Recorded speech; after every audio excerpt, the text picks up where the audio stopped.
Did it right this time. Yes, Bill. I was just my face on the big screen for a second. It startled me.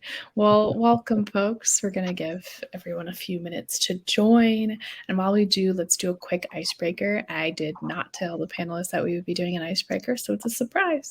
Yay! It's going to be an easy one. I just finished lunch and my partner made me this huge lunch full of veggies and rice, and it was delicious. So let's go with a lunch theme.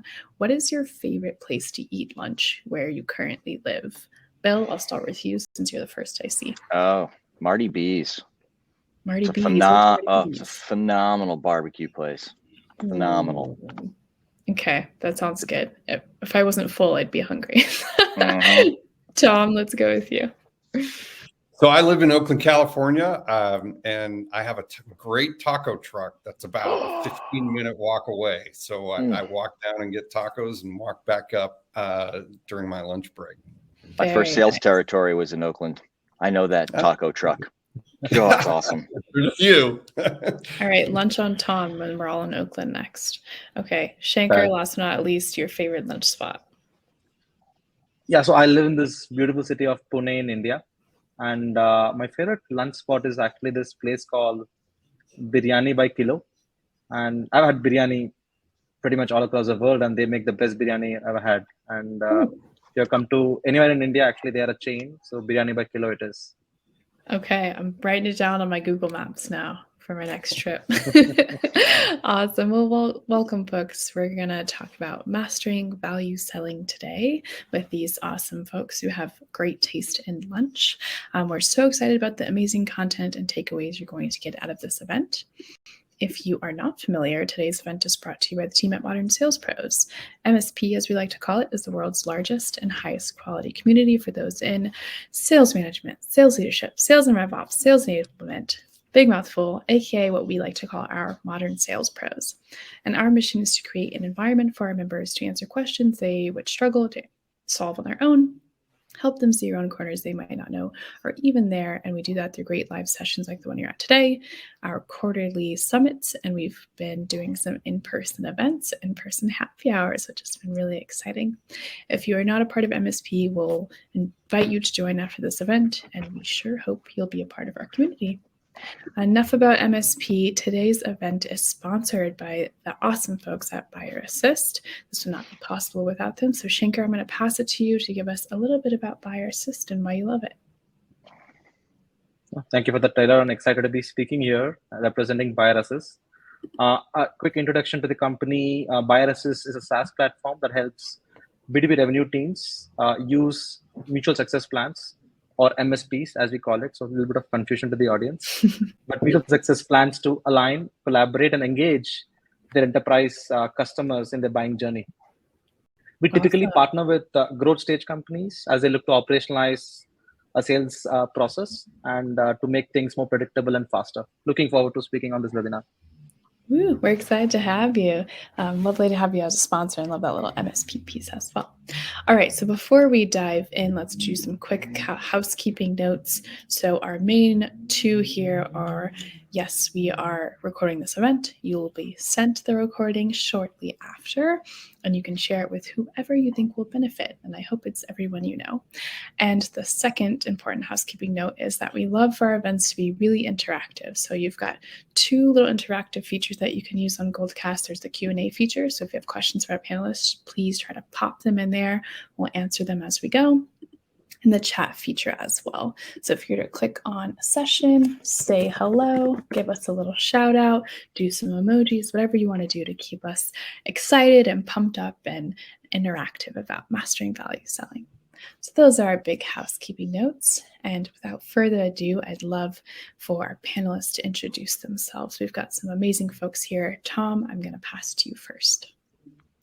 Very good. Yeah, my name's Tom George. I'm the VP of Sales Enablement for Schedulo. Schedulo is a SaaS company. We offer a scheduling solution.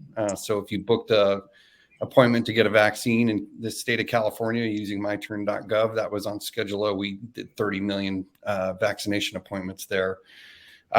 It's a growth company, Series C. We raised $75 million in June last year. I joined in May. We had 200 employees then. We have 400 employees now. So there's a very big lift. This is sort of context for why we adopted a value selling methodology when we did. Awesome. Welcome, Tom. Shankar, I'll pass to you next. Hey, hello everyone. This is Shankar Ganapati. I go by Shanks.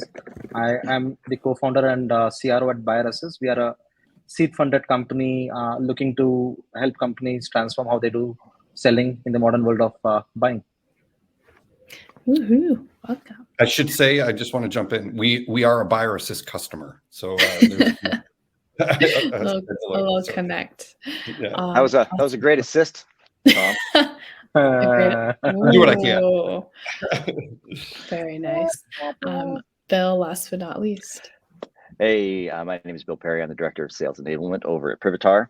And Privitar is a category creating company in the world of data privacy. And we are really helping companies deal with, manage, and access private data in a quick, fast, scalable way. It's almost like accessing private data in an Amazon-like experience. So Tom, you know, all that vaccine information recording, there's a person behind every one and zero, and we're the company that's keeping those ones and zeros private. Okay. So that doctors can analyze it and go into all that other stuff. Anyway, I digress. Love it. Okay, back to you, Taylor. Okay. You're welcome. I also just realized that you're like sporting the American flag here. We got a red, blue, and a grayish white shirt. So Nice. patriotism. Okay, so here's our agenda for today. We're going to talk about the challenges that prompted you to look at a sales methodology, how you ensure operationalizing value selling across your sales teams, and the role that mutual success plans, MSPs, helps to achieve that. And then lastly, the importance of those MSPs in a digital first world.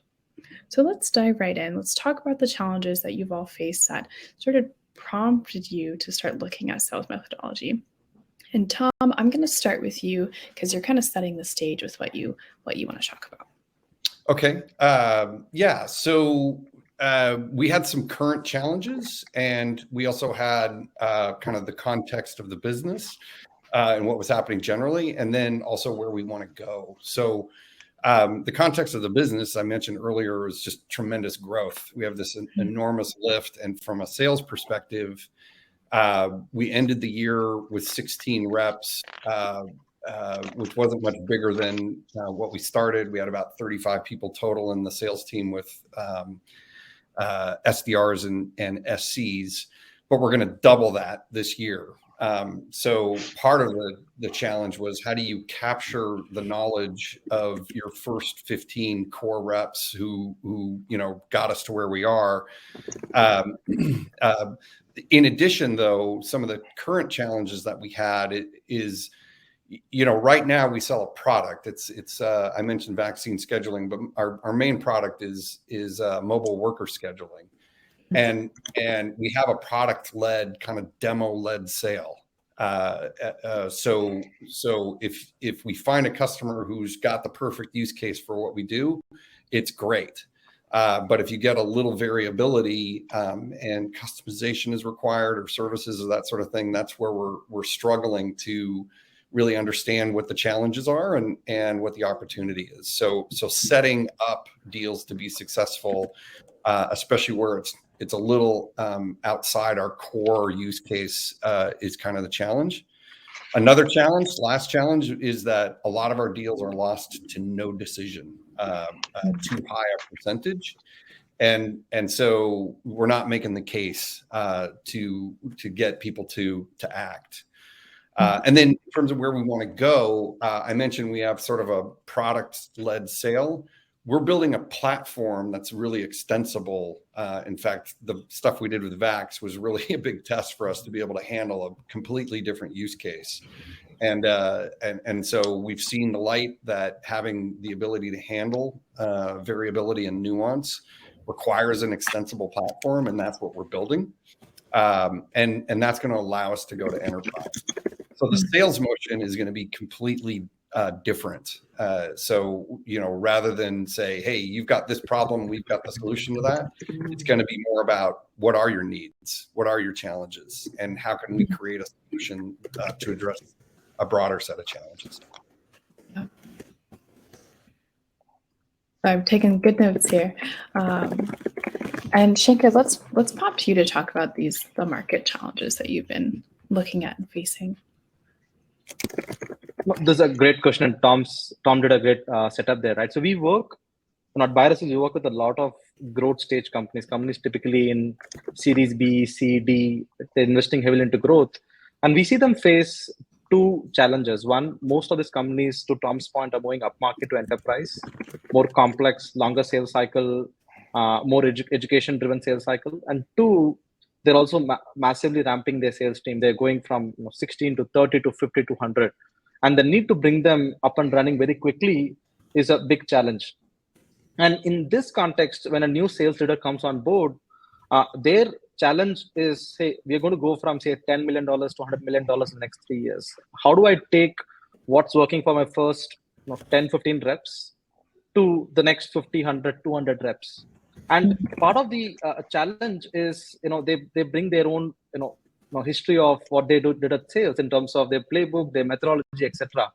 How do they take that and systematize in the current organization, right? And that is where a sales methodology becomes very critical. The need for companies to make sure that every person in the sales organization is executing as per a plan, and everything is measurable, is very critical in in companies' capability to be more predictably revenue generating. And that's why we're seeing a lot of companies like Schedulo at Series C, for example, investing into a sales methodology, and that trend probably goes across most growth stage companies. Yeah. Bill, bring us home here. Where are we going? Where's home? No, kidding. So, it's interesting. A lot of the stuff that you guys are talking about and discussing is kind of like the core of what's behind a methodology. And a lot of times people confuse sales processes with sales methodologies. Process is the how, sales process is the what. What do we have to do in order to get this sale across the line? The how, the sales methodology is the how. How do we do it? What is the method that we're going to bring this in? And Shank, you bring in a good point that when you have all these new sellers that come in, they come with their excess baggage. They come with their preconceived notions on how they want to do it. And one of the challenges that sales enablement folks have is, one, creating an environment or a methodology that is specific to your company and your world, and then two, teaching sellers to put their previous learnings in a box, keep it there for a little while, learn our process, and then you can bring your new tools back into our methodology, because the hammer that you used previously might not be a hammer here. It might just be a screwdriver, and you just need to make sure that you know how to do it correctly. So focusing on the methodology is so critical. I love that. You always have some good sound bites for us. Hammers, screws, cars, you've got it all. Any other commentary from Shankar and Tom? Anything you want to add about this topic, or what anyone else had to say? Cool. I think Bill has a great setup on that. I think we would love to hear, Bill, what are you seeing in your own company in terms of ensuring your new hires especially are putting their tools in the box? Maybe that's getting covered in the next question, but in the flow, would love to hear from you on that. Yeah, we are like many startups. We're morphing and we're learning and we're growing, and we've had leadership changes. And my challenge has been to put the stakes in the ground so that they are consistent, regardless of whether somebody comes or goes, and so that methodology is the same. And when I am looking at building this methodology, I'm looking at it so that it is relative to Privitar and it uses our language and our world. And I have buy-in from the sales leaders, and they are part of the formation, and working with those sellers that have been here for a while and getting their input and putting their value into it. So now I have not just sales leaders telling sellers what to do, but I also have sellers as part of the development process, and so they own it as well, and so they are very supportive of it moving forward. Did that make sense? Did I use my hammer correctly? Yeah, Okay, wonderful. Let's push on to the second topic and dig more into mutual success plans and to value selling. So how did you ensure operationalizing value selling across your sales teams? And then how did those MSPs help you achieve this? Shankar, I'd love for you to start for this one. No, this is a great question, right? See, again, as you think about a scenario, let's just say there's a company with, say, 50 salespeople. They've been trained on their methodology, say, value selling 6 months ago, right? And you get all these people in the room in a QBR and ask them, how do you do value selling? More likely than not, you're going to get 50 different answers, right? And this is because the way they've been trained, they've probably observed that in their own versions, and they've implemented that in their own versions for the first few deals. And to Bill's point, they opened their box, put their own processes into it, and they may believe in a different methodology altogether. And the three mistakes that we see, a lot of companies make, right? The first mistake is, have you clearly established with a sales rep what's in it for you? Why should you follow what's been prescribed to you? Have you guided a salesperson to win a deal, set an example, saying, hey, here is what it means to use a value selling methodology to run a particular deal. The second typical mistake is also the way you do discovery with your customers, with your buyers to drive the value. Is there a way for you to uncover the key pain points? Do you go across the value selling framework to do the discovery? And how do you ensure the seller is able to use that to capture that? And again, it has to go from training, enablement to action. And last but not the least, value selling is a way of selling, right? And again, to Bill's point, every seller has their own playbook, right? They've done their own way of selling for many, many years. And this is where a mutual success plan can become a very critical tool. Again, coming from an enterprise sales background, what I've seen is more often than not, if you take a team of 30 people, there are probably 5-7 people who are using mutual success plans consistently. The rest do not want to do that because, one, they are probably fearful of putting a plan in front of themselves first, then in front of their buyer, and worse, in front of their manager, right? And they don't want to commit to things unless it is real, right? And the reality is today's world of buying, where in today's world of buying, where there are a lot more remote buying, right? The need for a salesperson to put things in context and ensure you're driving accountability with your customer in the buying journey becomes very critical. It's become far more analytical than what it used to be, and I don't think it's going to go back to where it would potentially be. And that is where ensuring that companies are operationalizing a systematic adoption of the sales methodology using something like a mutual success plan, which in many ways is a front end for a methodology that is customer facing, becomes very critical. And we see this trend a lot. We see the last, since the time we started, more and more companies are thinking and talking about mutual success plans in conjunction with implementing a sales methodology. Yeah. Shankar, I got my little soundbite from you already. It has to go from training to action. And that internalization piece is really important. Bill, I know you had a little trouble with the lights there, but I'd love to pass to you next because I think that you have a lot to say about that adoption piece and that system. Yeah, absolutely. Training to action. There's a wonderful book out there called Telling Ain't Training. And too often we send sellers off to a training. Hey, they've been trained, they've been certified. Okay, how do you know? Have they clearly demonstrated or explained to you their understanding of their knowledge of that? Have they shown you how to do it? My background is military. And when I reported aboard my first ship with the Coast Guard, I didn't just get handed the keys to the ship. I had to go and learn how to spend time in the engine room. I had to clearly demonstrate to everybody on that ship or whoever the subject matter experts were that I knew exactly what I was doing. And I actually take some of this and I apply it into the sales world because we need to have that clear demonstration that they know how to do it. Great, you just learned how to use a mutual success plan. Bob, what is a mutual success plan? Explain to me why it's important to you. Great, now what I want you to do is demonstrate, show me, create a couple of success plans. Talk to me about this. So we need to help our sales leaders push sellers to actually demonstrate to them. too often we're really nice. Sales managers are like, oh yeah, John, he's got it. No problem. They all know how to do it. I'm not going to worry about it. As opposed to saying, John, I need to see you do this. Stop dragging your feet and demonstrate to me that you know how to do this. And once they start demonstrating it, once they start seeing it in action, and once they realize that the customer is part of this mutual plan and the customer starts driving this, then they go, wait a second, this is what it's all about? Oh my gosh. As opposed to the salesperson that you have to cajole. Hey, did you fill out that success plan? Yeah, the customer really didn't want it. It's like, I don't think you got a sale, dude.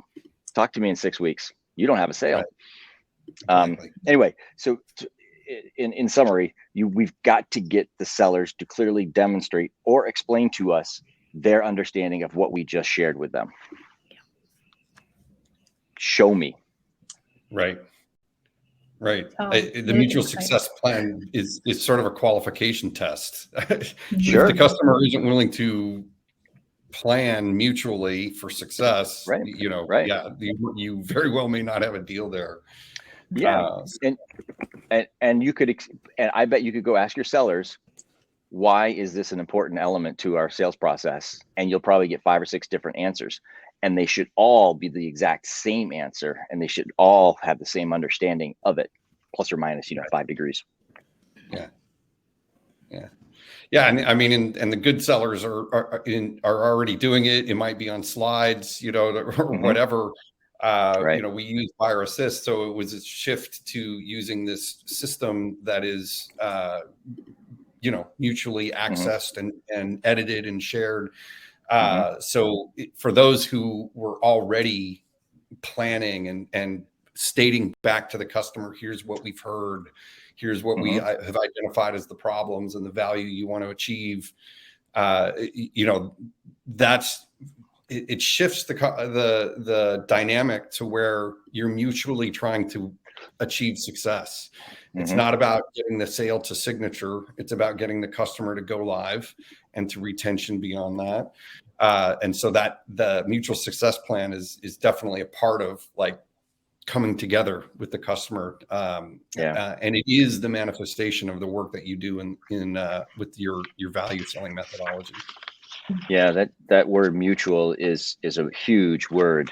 And I like to say in sales, there's 2 types of sellers.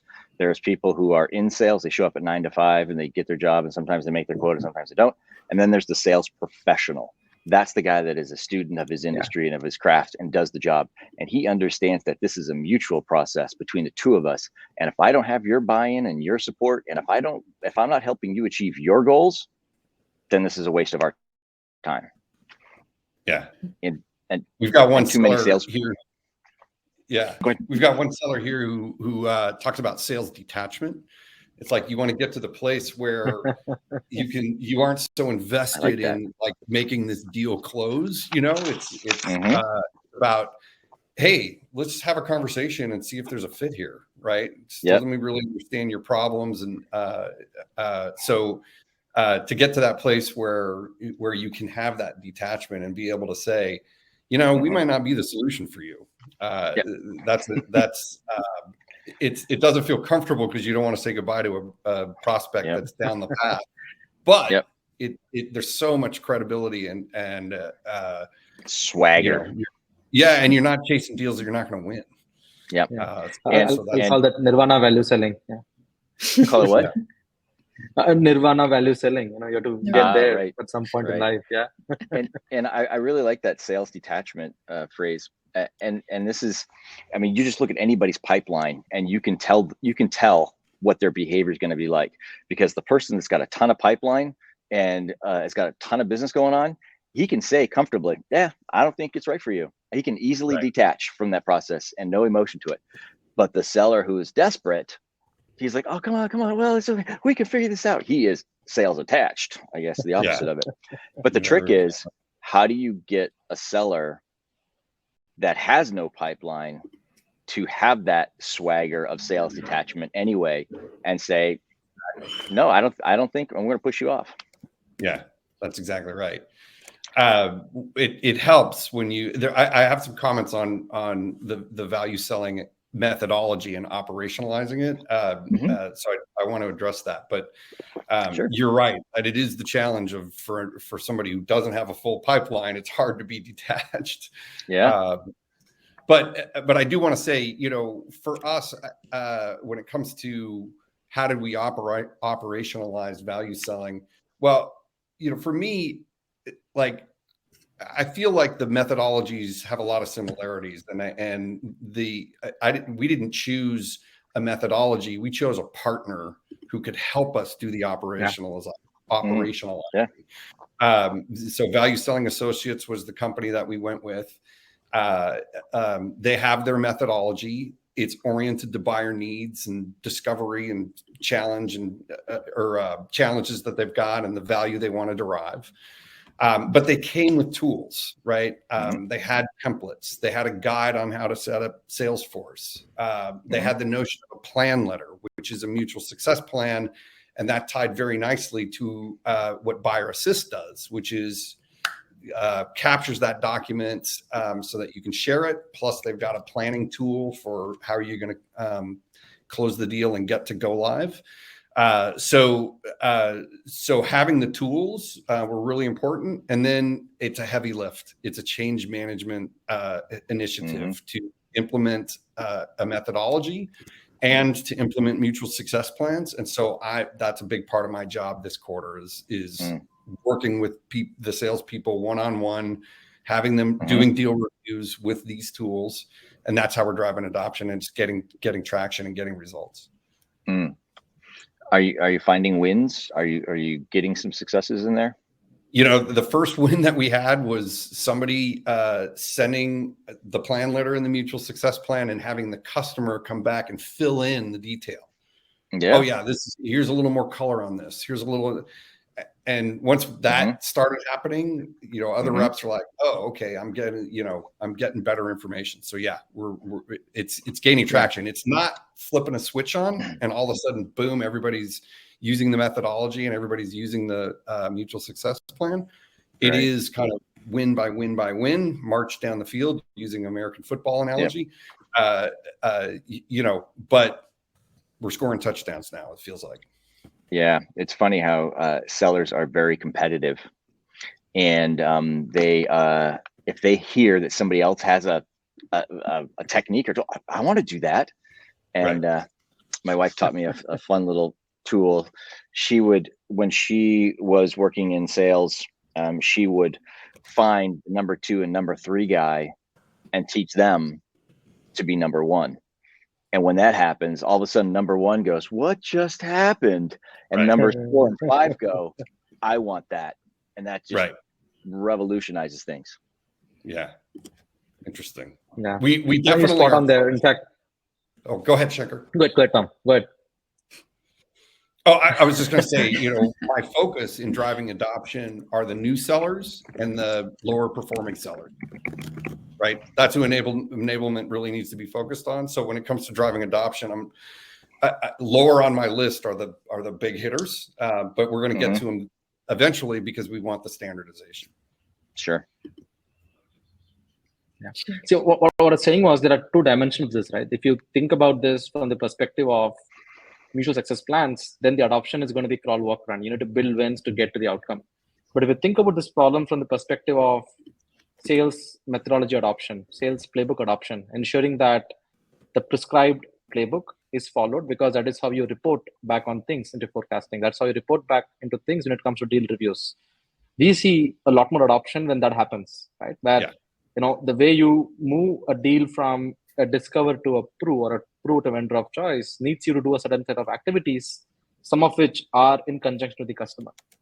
Now, historically, you'll do a lot of this offline. You expect that the seller does it right, and you expect the manager catches any red flags.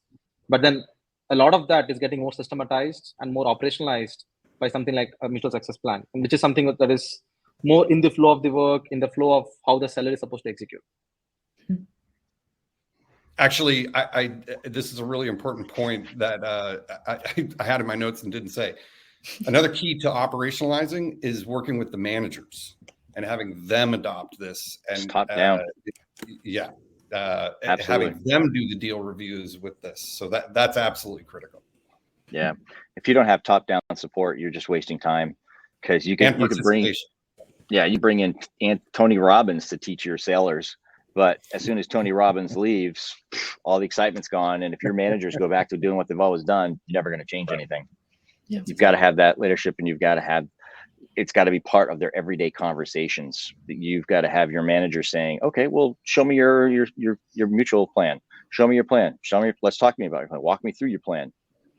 And unfortunately, many managers, bless their heart, are not qualified to do that.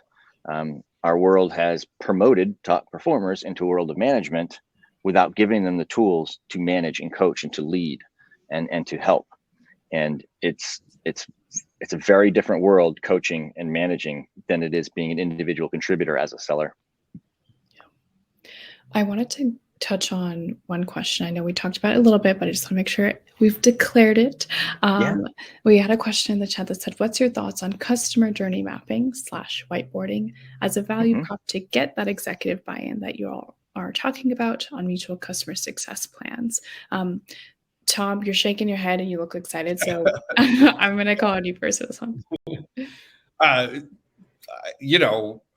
A demo-led sale is, hey, look how cool our product is. And, that's part of our problem. And it's not understanding what the customer's needs are, what their process is.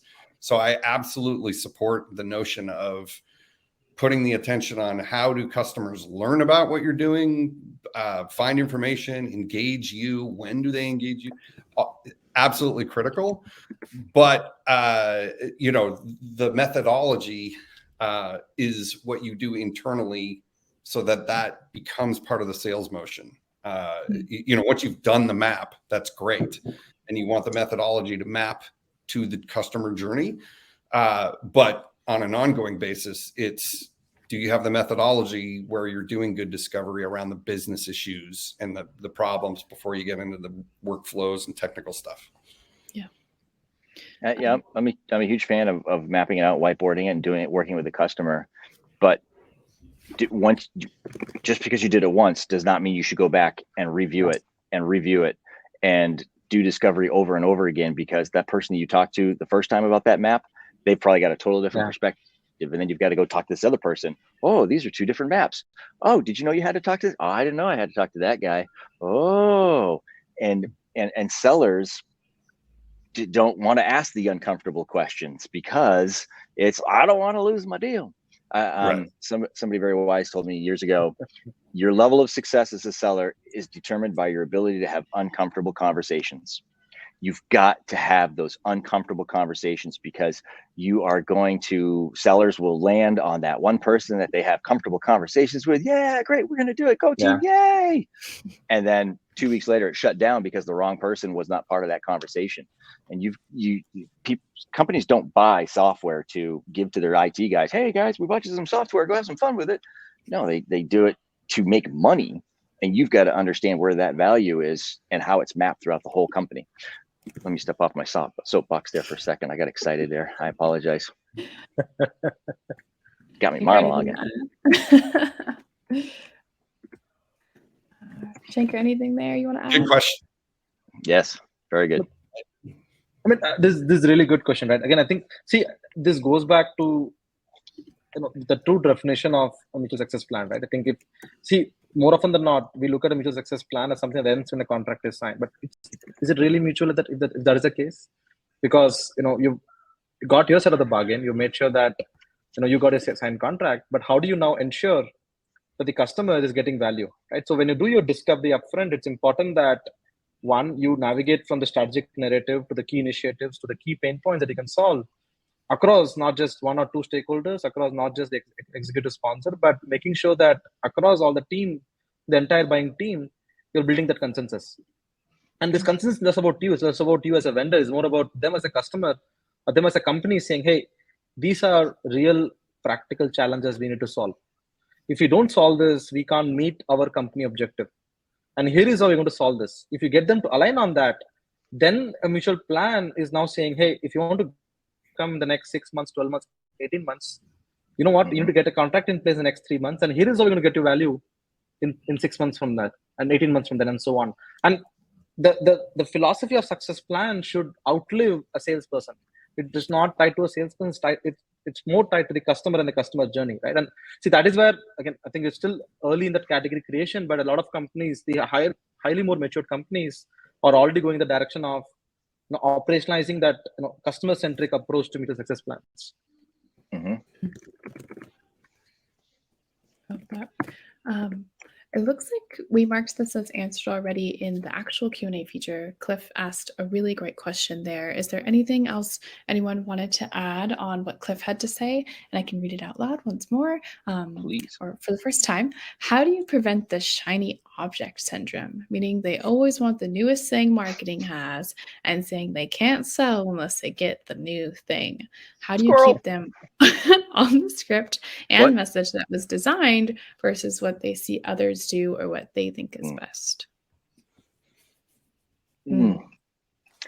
I'll jump in. That's I got strong feelings on that. That's a leadership issue. That really is a leadership issue. And it's just like having your 4-year-old kid. No, sorry, you cannot do that. Not until you finish this, not until you learn how to do this. And you've got to stay on top of them, and you've got to keep showing them the why, and you've got to keep coaching them and teaching them. Once they understand why and how, then they'll do it all day long. And if they keep asking for a shiny object, there's more stuff that you have to uncover, and you got to start asking deeper questions as to why. Why do you want this new shiny toy? What can't you do with this one that you have right here? Love it. Tom Schenker. Tom, what are you thinking? Tom, yeah, you're excited. I'm biting I'm agreeing. I think the main thing is to just stay focused on the customer needs. Just keep focused on that. And if there's a need where the shiny object addresses it, okay, that's a gap. How do we approach that with the customer? But if you get all caught up on what you're doing and not focused on the customer, it's going to be hard to win the deal. So my take is quit worrying about what's in the product. We have sold our product to hundreds of customers. We know we've got a solution out there. Right. So don't get worried about the stuff that's going to be coming. Right. Yeah. Focus on what the customer needs, and then we'll figure out how we line up. And hopefully we line up enough to get the deal. And if the shiny object is needed, hopefully there's a phase 2 to the deal. One of the things I've also done in the past, because we all know those sellers that are the focal ones that are always wanting the new shiny object or something better, is you create a series of feedback loops between the sellers and the other side, whoever's producing the shiny object, whether it's marketing or product marketing. Get that feedback loop going so that marketing may hear something that is actually valid, or the sales team might go, oh yeah, maybe I better shut up. Oh great, here goes the lights again. Okay. So you're in a hotel business. I'm in a hotel, right? Yeah. Room. I get it. Yeah. Awesome. Thanks, Cliff. Good question. Good question. One thing I'll add to that is, see, the shiny object could be anything. It could be a marketing collateral, a new feature, a new product, for all you know. The challenge is there's always going to be more and more shiny objects.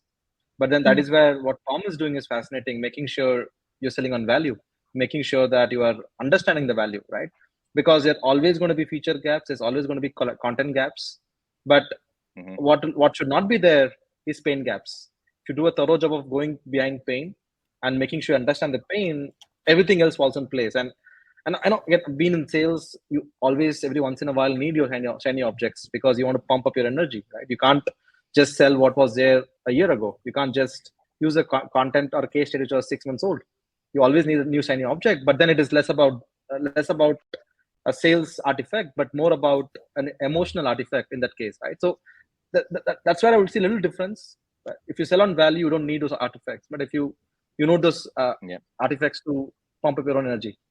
You bring up a good point, Shank, in that if you're selling on value, you don't need a shiny object. What you do need is the ability to ask better questions so that you can get to the point of their value. You expect some sort of piece of collateral or some demo to do your work. Your job is to find out what the heck they need, what is important to them, and you do that by asking amazing questions that make the customer go, wow, Tom, I've never been asked that before. That's a great question. We need to get this other person in here to answer that. That's where you really want to do that. Awesome. All right. I want to give us enough time to get through the last one. I know we have questions coming in. We love that you're being so interactive, but Yeah. let's move on to the last one and then we can hop into the Q&A again if we need. I know the questions are around more mutual success plan information, and we're here to give it to you. So Shankar, I'm going to start with you. Tell us about the importance of a mutual success plan. And then we had a question from Claire asking, what does a really good mutual success plan look like?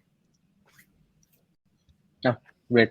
See, again, I'll probably set the context, right? There are two things that has fundamentally changed in the world of B2B buying in the post-pandemic world. The first big change is everything today in a B2B world is consensus-based buying. Doesn't matter whether you're doing a $20,000 deal or a $2 million deal. If you're only speaking to 1 or 2 people, you're probably not even knowing what the actual pain is, right? There are 6, 8 people behind them who needs to be, sold on the value. The second pain point that most B2B organizations face is their buyers are unable to differentiate between you and their competition. Everyone looks the same, everyone sounds the same, everyone sends the best collateral, everyone has the same metrics. And the only way in which you can differentiate against your competition is how deep you go with your customers' pain points into the desired needs, into the future state.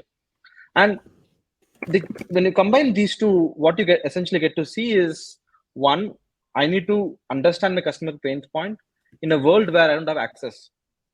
And that is where a mutual plan becomes very critical. The ability for you to co-author a living, evolving document with your primary quote unquote champion. Hopefully he or she is a champion.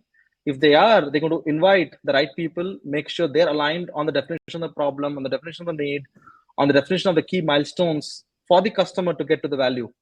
When that happens, you're going to have deals. You're going to have deals more predictably. You're going to have customers who are more happy because, one, you're not trying to just sell them a deal and vanish. You're actually going to help them solve their problem, right? That is where this artifact is becoming from an optional top enterprise major account executive using this on their deals to something that every salesperson, whether you're selling mid-market, enterprise, big deals, they're being forced to use this artifact, in some shape or form.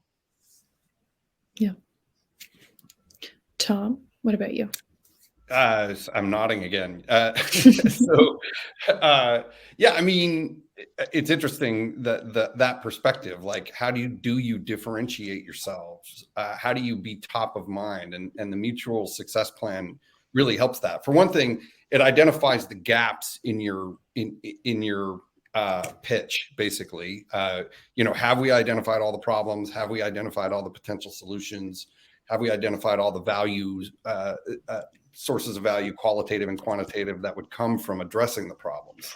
If you don't have those filled out, it's very conspicuous in the mutual success plan, right? So just having that mapped out is really important. And then the actual tactics, this is where Buyer Assist is great. It's very elegant, easy to use tools for capturing that roll up of what the overall business case is. Why are we doing this, and what's the expected benefit? There's a place for that, and then there's a really elegant, easy tool for saying, okay, well, what are the milestones to get us to deal close and to get us to go live, and a place to fill in those and track those. But in addition, it goes back to what we were talking about earlier. It changes the dynamic from, instead of being, I'm here to sell you something, it is, we're partnering for success, for mutual success. And that is the nature of the, that's what we're seeing as the early accomplishments or benefits, is that it's a conversation and it's a business conversation. And so we're in the position of being a trusted advisor by having that approach. So absolutely critical to address the two things that Shankar mentioned, how you differentiate, how you get seen. Yeah. Yeah. that's a good point, Tom. And it goes back to your original comment where you talk about most deals are lost because of no decision. The reason why there's no decision is because the seller has not clearly done their homework to understand what the customer wants or what they need or what's important to them. And many people will hear, who have heard me talk, have said, I say frequently, is you have to be a student of your industry. You have to be a student of your prospect. You have to be a student of your customer and your craft. Because when you are a student and when you are studying and you are doing your homework, you then start to bring value to the conversation. You've got to bring value before you start to get value. You've got to start giving trust or be trustable in order to be trusted. Our customers, our prospects have access to more information than they've ever had before. And that's a good thing and it's a bad thing. And what they really need is somebody to come alongside and say, hey, what's your problem? Let's work together to solve this problem. Let's figure out how we can do this together. What do you need? Here's what I need. Let's go move this together. Because if you're not doing it mutually, there's going to be no success. And the reason why you will have success is because you've done your due diligence. You've asked those uncomfortable conversation questions. You've dug in, you've pushed, you've challenged your customer. Not that you're using the challenger sale, but you're pushing your customer in an uncomfortable place and asking them out of concern, how can I help you get there? And if I can't, go talk to the right person. Does that make sense? Is that a line? Okay, cool. Yeah. Tom, Shankar, anything you want to add about this? And we can go back to the Q&A and start digging more into those questions folks have on mutual success plans. Yeah, nothing more from me. I do have a question, and maybe Bill, it's a continuation of your answer, right? Like, is this relatable even in a transactional business, in your opinion? Even your 20K, 30K, 50K customers need to be sold on value. Is that something that you see in your industry or in your go-to-market? Or it's more than the higher end deals? I think it's human. It's whether I'm at McDonald's or whether I am buying a $20,000 thing. If somebody helps me get the right thing, right purchase for where I am at the time, that's a value, isn't it? It's being able to have a conversation and to truly understand what the person wants and ask. Now, granted, I'm not going to get that at McDonald's, but sometimes I do, Sometimes, yeah. Great question.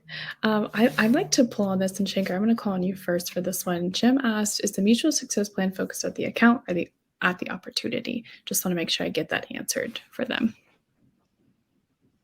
So philosophically, it should be at an account level where you're not just solving one problem for a customer, right? You solve that problem 6 months, 12 months later, you go identify the next problem, right? And you want to solve that in the next milestone, right? And that's how you make sure the customer renews, the customer expands, the customer grows, right? And to that extent, you also want to make sure the customer has a history of the value that you delivered.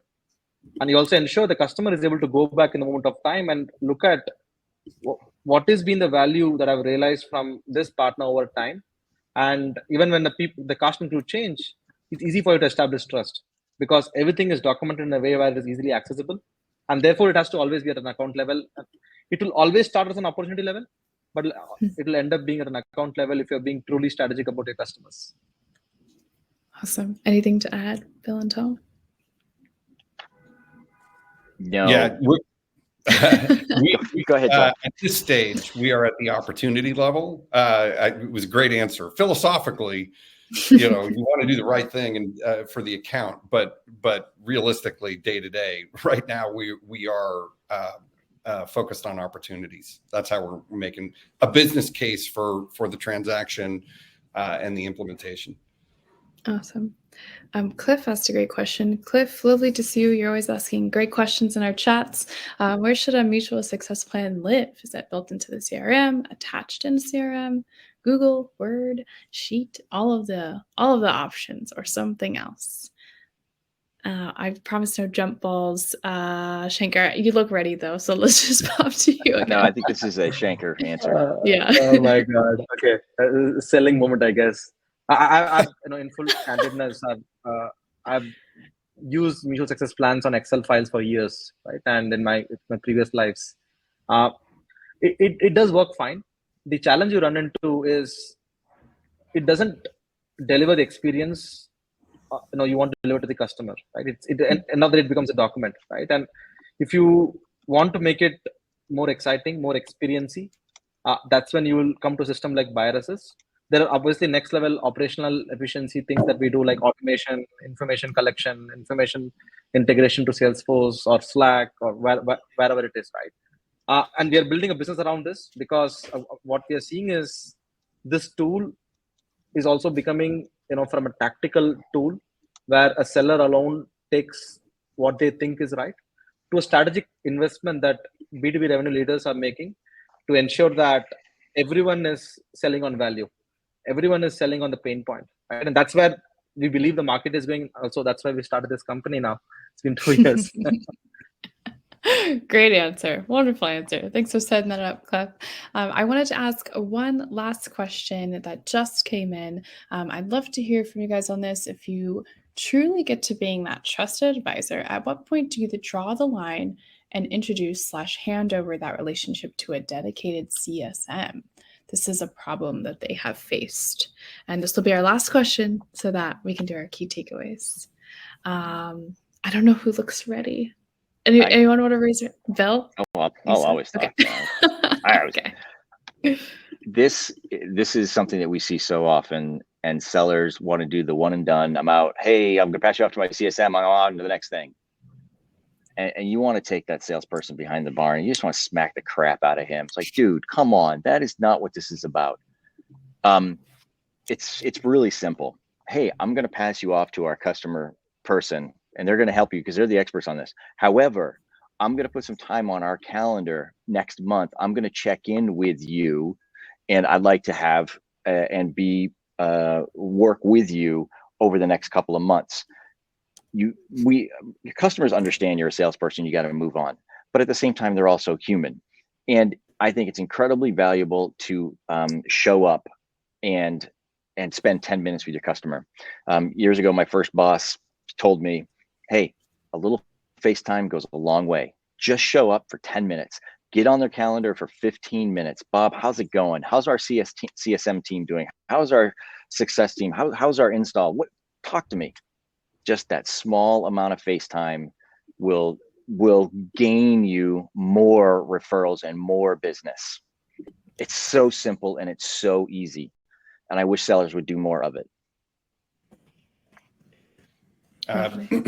My answer is that we have a formal handoff process that's documented and, but we established this because of the pain of poor handoff and whatnot. We also have the goal, like where, we want our sellers focused on selling and not being dragged into issues, post-sale. So we've put effort into really formalizing the handoff. We think that the mutual success plan is actually going to help a lot, right? Define the not just the obvious problem, but the array of problems and business problems that the company is facing and that the stakeholders are facing. Yeah. Mm-hmm. That sets up a much better understanding by the fulfillment teams. Yeah. Last but not least. The couple of tactics that I've seen work really well is a QBR. Your seller doesn't vanish. The customer QBR, your seller is an active stakeholder. More often than not, you would see, once a deal is signed, it's handed off to the CSM. The seller is no longer in the relationship, right? And making sure the seller is forced, or there's a playbook where he or she is actively engaged in a QBR one day a quarter, right, or half a day a quarter, is one way to ensure the seller is, in terms of your playbook, staying in touch with the customer. So that is one tactic. The second tactic also is, how you distribute your accounts, how you distribute your install base, making sure that there is not just a CSM owner, but also a sales owner. And just like a CSM manager and a director and a VP have their roll up to understand what's happening in an account, the same roll up should happen on the sales side to track specifically the expansion revenue. And this has to be almost independent of how you track your new logo revenue. When you do that, you are now incentivizing the seller to stay engaged. Again, as much as we want sales to be a noble profession, it's also a profession of making money, right? And you making sure that sellers see the line of sight to expansions and revenue and their commissions, they'll stay engaged, right? That's what a couple of tactics that I've seen work in my previous lives, but thought that would be useful. Very useful. Perfect. I think that's going to wrap up our Q&A session. We have exactly 4 minutes left. And before we say goodbye, I want to grab some key takeaways. If you had to tweet out one sentence, one thing that you really want folks to take away from this whole panel today, what would that be? I'm going to go in the order that's on my screen here. So Bill, I'll start with you. Be a student of your industry and your prospect so that you may bring value to the conversation. Do your flipping homework. Don't quote that, because that will help you truly find what your customer really values. Awesome. Ooh, beautiful. Tom? Yeah, I would say, for value selling, and where we are really trying to fundamentally change the sales motion, is that it has to be viewed as a change management exercise. The things that I mentioned earlier, you got to have the buy-in from the exec, from the RVPs. You got to communicate well. You got to have all the right tooling when you roll it out. That all has to be in place. It's not, just implementing a new system. It is, I would like it to be less arduous, but the fact is it's a pretty big change, and it has to be viewed as a change management exercise. Okay, wonderful. It's going to be very difficult to follow Bill and Tom there. So I think the one takeaway I would want to reinforce is we should ensure that our playbooks, methodology, and process has the customer and their journey and their expectations at the center of it.